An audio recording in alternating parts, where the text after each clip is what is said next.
Olá, seja muito bem-vindo ao seu Conscicast. E hoje o nosso episódio é dedicado a uma campanha essencial, o Outubro Rosa. E esse mês de conscientização sobre o câncer de mama, uma doença que afeta milhares de mulheres no Brasil e também no mundo. Nós vamos falar e destacar aqui a importância da prevenção, dos exames regulares e como o diagnóstico precoce ele pode salvar vidas. Queremos incentivar você, ouvinte, internauta, a cuidar da sua saúde e compartilhar essas informações com as pessoas que você ama. Junte-se a nós nesta conversa e faça parte dessa corrente de cuidado e conscientização. E nós temos o prazer de receber aqui nos estúdios do Conscicast a doutora Caroline Di Giovanni Lamberti. Ela é médica mastologista aqui da Beneficência Portuguesa, também do NAIC e da rede OneCare. Doutora Caroline, obrigado pela sua presença aqui no Conscicast. Imagina, obrigada a vocês pelo convite. Vai ser um prazer estar aqui hoje conversando com vocês. Vamos falar desse mês tão importante para a conscientização do câncer de mama. E eu começo com essa primeira pergunta, que é uma pergunta essencial para a gente já dar espaço a questionamentos, a dúvidas aqui nesse nosso programa. Quais os fatores de risco, doutora Caroline, para o desenvolvimento, então, do câncer de mama? Seria mais a questão hormonal, antecedente familiar também conta muito, a obesidade pode influenciar? Conta um pouco para a gente. Sim, a gente aproveita muito, né, Ricardo, esse mês de prevenção e diagnóstico precoce também para falar dos fatores que a gente tem, que a gente pode modificar, né? Que a gente sabe que se existisse um remédio mágico, assim, para prevenir o câncer, todo mundo ia querer tomar. E para o câncer de mama existe esse remédio, né? Mas com algumas mudanças na nossa vida, né? Então, como você mesmo falou, a gente sabe que existem alguns fatores de risco que aumentam a chance da paciente ter câncer. Não é que se ela tiver esses fatores, ela vai desenvolver o câncer. Mas o fato dela manter esse controle e não ter esses fatores, diminui a chance dela ter câncer. Então, quais são os principais? A obesidade, né? Então, pacientes acima do peso têm um risco maior de ter câncer de mama. Tabagismo, então pacientes que fumam. Uso de bebidas alcoólicas, o fato da idade a gente sabe que interfere, né? Com o passar da idade, principalmente a partir dos 50 anos, aumenta a incidência, né? O número de casos de câncer. O fato de histórico familiar é uma coisa que conta sim, mas ele não corresponde à maioria da incidência, né? Cerca só de 10% das pacientes que têm câncer tem alguém na família. Então, se você não tem um histórico familiar, você não pode deixar de fazer os seus exames. Porque de 100 pacientes que têm o diagnóstico de câncer, só 10 é por uma alteração hereditária, né? O fato de amamentar é um fator protetor, que eu acho que é uma coisa bem bacana, assim, da gente falar, né? As mulheres que engravidam e que amamentam é um fator protetor. Essa questão que você falou da parte hormonal, ela interfere sim. Então, pacientes que começaram a menstruar muito cedo ou pacientes que entram na menopausa muito tarde, isso também pode ser um fator de risco, mas infelizmente isso é uma coisa que a gente não consegue modificar. Então, eu acho que o importante... outra coisa que eu não falei é o sedentarismo, né? Que é uma coisa que a gente vê que a grande maioria das pessoas, né, com a correria do dia a dia, acabam que não tem, às vezes, muito tempo para reservar, para fazer uma atividade física, mas a gente sabe que ele acaba sendo um fator de risco mesmo para quem não tem uma atividade física regular. Esse fator hormonal, o hormônio natural incide também na propensão ao câncer de mama. E o hormônio ingerido nessa alimentação, encontrado nos alimentos, a gente sabe hoje que para você engordar um bovino, uma ave, você usa de hormônios também artificiais. Isso também incide? Olha, a gente não tem nada comprovado cientificamente, mas a gente acredita que isso possa ter relação sim, né? Inclusive os hormônios que a gente toma, né? As mulheres que tomam anticoncepcionais ou as mulheres que fazem reposição hormonal, a gente sabe que ele aumenta sim, né? O anticoncepcional aumenta muito pouco, tá? Então, para as mulheres que tomam anticoncepcional, não precisam se desesperar. Não é o uso do anticoncepcional que vai fazer você ter câncer, né? Mas a gente sabe que ele aumenta sim um pouquinho o risco de câncer de mama. E as pacientes que fazem reposição hormonal depois que entram na menopausa também. Mas essa questão da alimentação, a gente não tem nada comprovado cientificamente, mas acredita-se que tem a relação sim. E você falou da gravidez, né? A amamentação, ela previne o câncer de mama? Como eu falei, ela é um fator protetor, né? Então, a gente sabe que a mama, ela só atinge o seu estágio de desenvolvimento final depois que a mulher gestou e amamentou. Então, as nossas células, né, da mama, elas só se desenvolvem por completo nas mulheres que passaram pelo processo da gestação e da amamentação. Então, as pacientes que gestaram e amamentaram, elas têm esse fator como protetor. Ao mesmo tempo que as mulheres que nunca engravidaram e automaticamente nunca amamentaram, a gente sabe que tem um risco um pouquinho maior mesmo de ter câncer. Bom, você falou dessa fase da idade de 50 anos. Né? O câncer de mama, ela tem uma idade certa para se manifestar? Fala-se, né, nessa maior incidência em mulheres acima dos 50 anos. Sim, na verdade, a gente sabe que hoje, infelizmente, a gente tem visto câncer de mama em pacientes cada vez mais jovens, né? Infelizmente, isso tem sido uma realidade, né? Nos consultórios, nos ambulatórios. Então, a gente acaba que não fala tanto na questão da idade, porque muitas vezes as pacientes mais jovens, as pacientes, sei lá, de 30, 40 anos, percebem algum sinal da mama e às vezes acabam negligenciando. Ah, não, então não, eu sou nova, eu não vou ter câncer. E, infelizmente, a gente não pode levar só a idade como um fator mesmo. Mas, claro, a partir dos 50 anos, a gente sabe que aumenta-se muito a incidência. Mas as pacientes abaixo dos 50 anos, percebeu alguma coisa de diferente da mama, não pode deixar passar, porque eventualmente pode ser sim. Doutora Caroline, e o autoexame, ele ainda é a melhor forma para identificar um câncer de mama? A gente sabe que a OMS ela não indica tanto, né? Mas toda a classe médica ainda indica o autoexame. Ele é um exame fácil, difícil, complexo. Vocês indicam esse autoexame como a primeira forma de uma detecção precoce? Isso é uma coisa que mudou assim há pouco tempo, né? Antigamente, as campanhas de Outubro Rosa, você via bastante folder, bastante explicativo, né? De como realizar o autoexame, né? Com as mãos para cima, em frente ao espelho, em um período específico do ciclo menstrual, enfim. Hoje, por que a gente não fala tanto do autoexame, né? A Sociedade de Mastologia, as sociedades médicas não enfatizam tanto o autoexame no Outubro Rosa. Porque muitas mulheres que faziam o autoexame acabavam deixando de fazer os seus exames. Então, eu não tô sentindo nada na minha mama, então eu não preciso fazer a minha mamografia.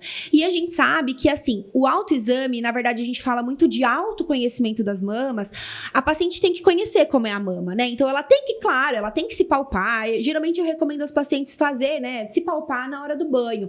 Não tem uma forma certa de fazer esse exame, né? Um jeito correto de se fazer. O importante é a mulher conhecer sua mama. E, claro, qualquer coisa que ela perceber, se ela conhece a mama, qualquer coisa que tiver fora do que ela habitualmente nota, ela tem que procurar ajuda. Então, por isso que hoje a gente não fala tanto no autoexame, a gente fala mais em autoconhecimento, justamente por isso, porque as pacientes deixavam de procurar assistência médica ou de fazer os exames por conta de não estar sentindo nada. E a gente sabe que, assim, a nossa intenção com essa conscientização tanto, né, do Outubro Rosa, dos exames de rotina, é diagnosticar o câncer em estágios iniciais, antes mesmo da paciente sentir. Porque, geralmente, a gente sabe que as pacientes, em geral, né? Claro que tem alguns fatores que levam em consideração, mas, em geral, a paciente vai sentir nódulos acima de 2 centímetros, normalmente. E a gente quer diagnosticar o câncer em estágios ainda mais iniciais. Porque, quanto mais precoce a gente diagnosticar em tumores cada vez menores, de 1 centímetro, a chance de cura são muito maiores, né? E tratamentos mais conservadores, não tão radicais, como retirada da mama. Então, por isso que a gente fala tanto assim no autoconhecimento, mas não pode deixar de passar para uma consulta mesmo anual. Então, você indicaria um cuidado, uma atenção maior, principalmente para aquelas pessoas que já têm um antecedente familiar, começar mais cedo, então, esses exames anuais? Isso. Na verdade, assim, quando a gente fala em rastreamento, né? O que é o exame de rastreamento? A mamografia, que é o exame que a gente tem de rastreamento de câncer de mama, é o exame que a gente vai fazer em pessoas que não sentem nada. Então, a gente vai pegar todas as mulheres que não sentem nada e vamos fazer a mamografia, tá?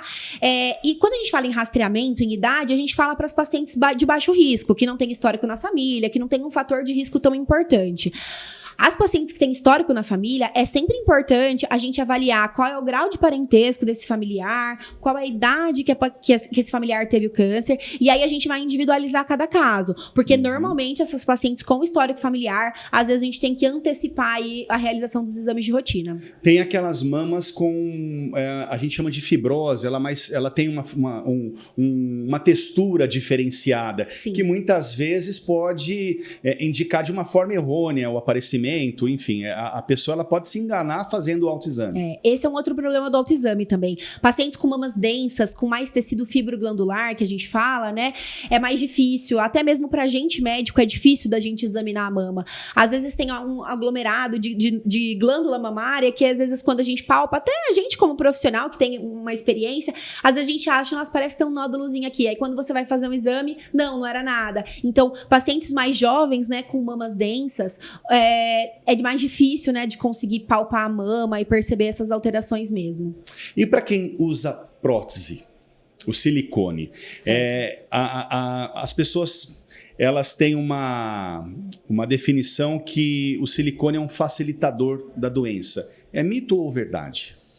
Olha, a gente sabe, com relação à prótese, são duas coisas que eu acho que é interessante a gente falar. As pacientes que têm prótese, elas não têm contraindicação para fazer a mamografia, tá? Tem muitas pacientes que ficam com medo de fazer a mamografia e romper a prótese. Aperta a mama e pode romper.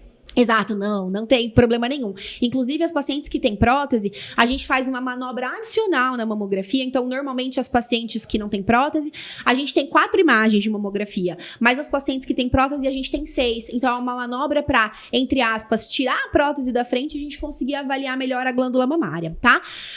A gente sabe que, recentemente, a prótese de silicone foi associado a um tipo de câncer, mas não é um câncer de mama. É um linfoma, né? Um linfoma de células anaplásicas, que a gente fala. Mas isso não é considerado um câncer de mama, tá? É um tipo de linfoma que pode desenvolver em pacientes com prótese de mama.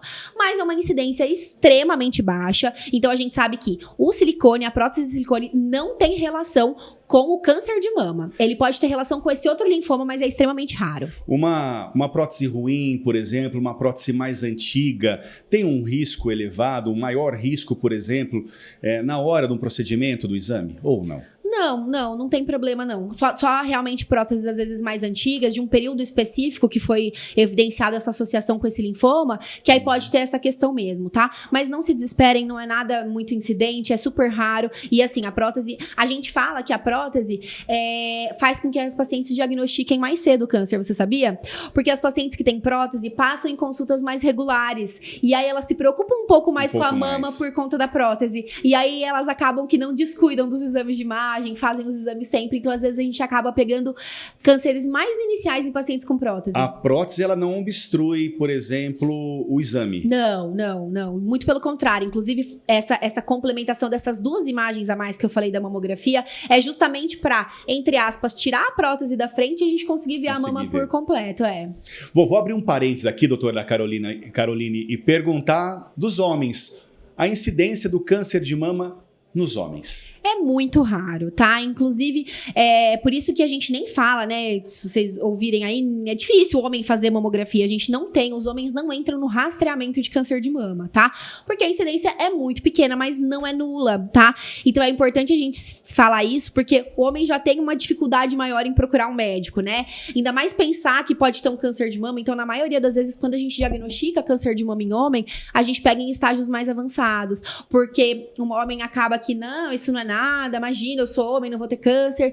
E infelizmente existe, tá? E a gente sabe que isso é um histórico familiar que conta muito. Então, toda mulher que na família teve um homem com câncer de mama, isso é um fator de risco que a gente leva muito em consideração. E o homem pode levar em conta também o autoexame? Ele pode fazer o autoexame? Sim, pode e deve. Principalmente homens com histórico na família, né? Então, a gente, claro, é sempre importante o autoconhecimento do nosso corpo, né? Tanto homem quanto mulher, é importante a gente sentir o nosso corpo, porque se tiver qualquer alteração, a gente vai perceber. Então, claro, né? Da mesma forma que a mulher no banho, o homem também no banho, palpa ali, porque eventualmente, se tiver algum nódulo, precisa procurar ajuda, porque pode ser um câncer de mama, sim.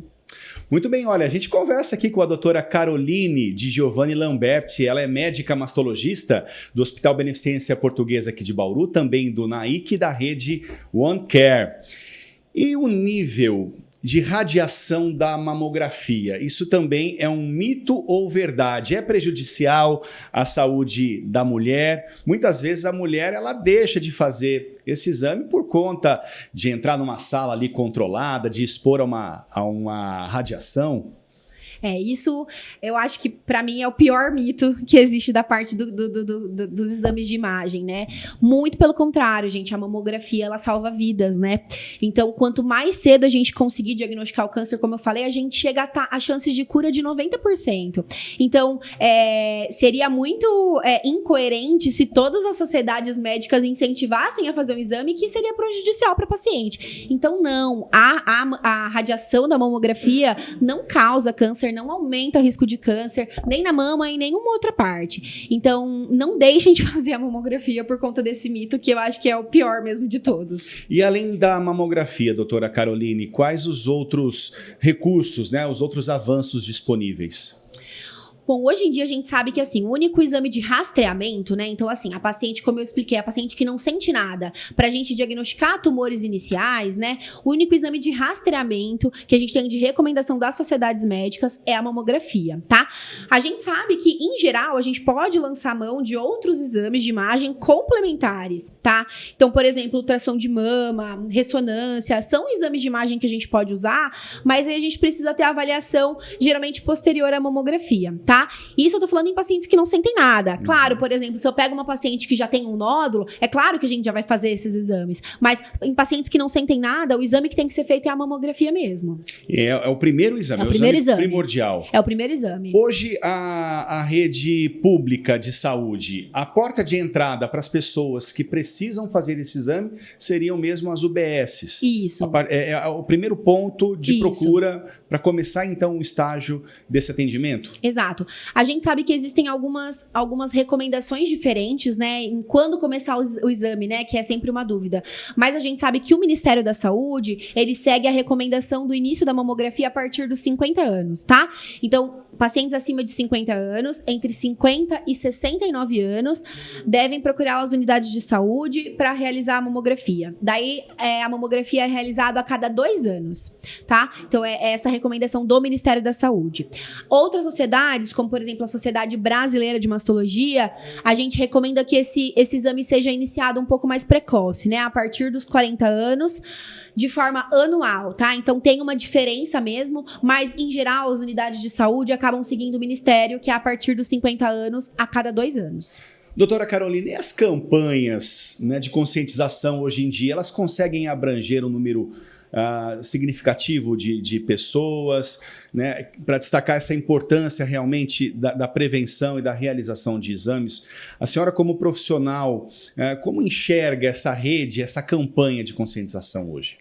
Eu acho que é extremamente válido essas campanhas, porque é importante a gente parar para falar, né? Então, eu acho que outubro, ainda mais que a gente vem até envolvimento de comércio, né? Não só da parte de saúde, dos serviços de saúde. Eu acho de extrema importância porque fica aquela pulguinha atrás da orelha daquela paciente que não fez o exame, dela ver tanta coisa falando, ela fala, nossa, realmente, eu não fiz meu exame, deixa eu tentar. E claro, a gente sabe que o acesso aos exames nessa fase acaba ficando mais fácil, né? Aumenta-se geralmente o número de vagas, existem aqueles multirões de campanha, né, de unidades móveis de mamografia, inclusive aqui em Bauru, né, tem esse caminhão aí também para usar, que no período da pandemia ficou suspensa, mas eu acho que é de extrema importância todas essas campanhas de todos os meses, né, que a gente vem falando mês a mês aí dessa prevenção, porque acaba que intriga um pouco a pessoa que não fez o exame, né?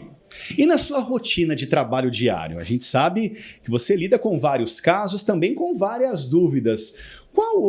Quais são as dúvidas mais frequentes que chegam a você no consultório, doutora?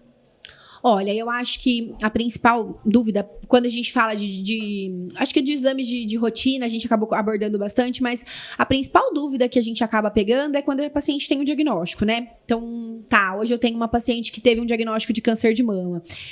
E aí a principal dúvida dela é, tá, e aí como vai ser meu tratamento, né? Vou fazer quimioterapia, vai cair cabelo, como é que vai ser a cirurgia? Vou precisar tirar a mama toda. E a gente sabe que pra gente definir, né, como vai ser o tratamento, é difícil a gente falar porque a gente vai individualizar muito cada caso, né? Então depende da idade da paciente, do estágio em que a gente descobriu aquele câncer, se é um câncer mais avançado, se é um câncer mais em estágio inicial. Enfim, são vários fatores que a gente leva em consideração. O câncer de mama, eu falo que ele tem nome, sobrenome, RG e CPF. Você falar, eu tenho câncer de mama, é muito amplo, né? A gente depende de muitos fatores para definir isso. E cada paciente é uma paciente.